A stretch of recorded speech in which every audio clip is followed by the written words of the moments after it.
Hello and welcome to the UEP Device Updater Training Part 1. In this part, we will talk about the necessary preparations for working with the UEP Device Updater. For the UEP, in the next steps, we will adjust all of the settings in the UEP Device Updater. Open the program. If it's the first time, a window will pop up suggesting to adjust the settings. Pressing OK will open the settings window automatically. You can also open it normally by selecting File and then Device Updater Settings. First, we have to adjust the network settings. Select the correct Ethernet port that the devices are connected to. Leave the other network settings as they are. The two boxes need to be checked, and the port ID stays at 443.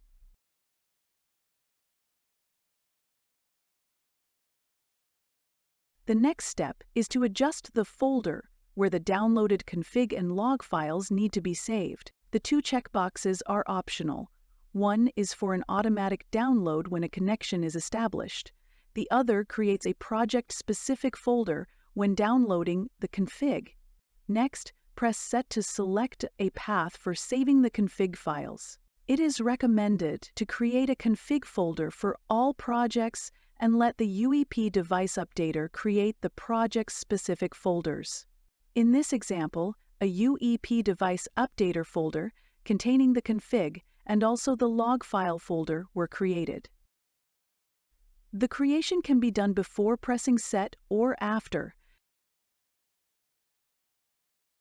After creating the config folder, it has to be selected. The selected path will be shown afterwards. Now repeat the same process for the log file folder. Click Set and select the previously created folder.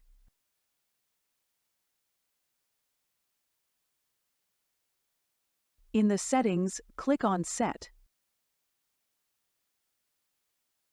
Once there, it will show you a couple of options. Go into the Configuration folder and press Select Folder.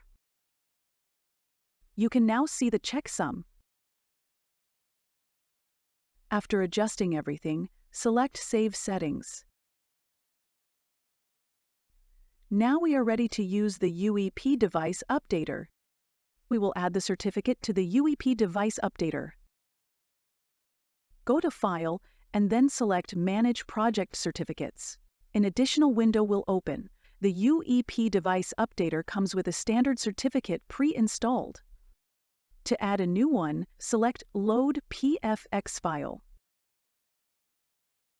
Open the folder where the certificate is saved and select it. Now type in the project number. Now the password. Select Add Certificate to add it. It will now appear on the left side as well. If necessary, certificates can also be deleted. After adding the certificate, it can now be selected on the top right corner. This will allow the program to find the project-specific devices. Thank you for watching. Make sure to check out the rest of the UEP Device Updater videos.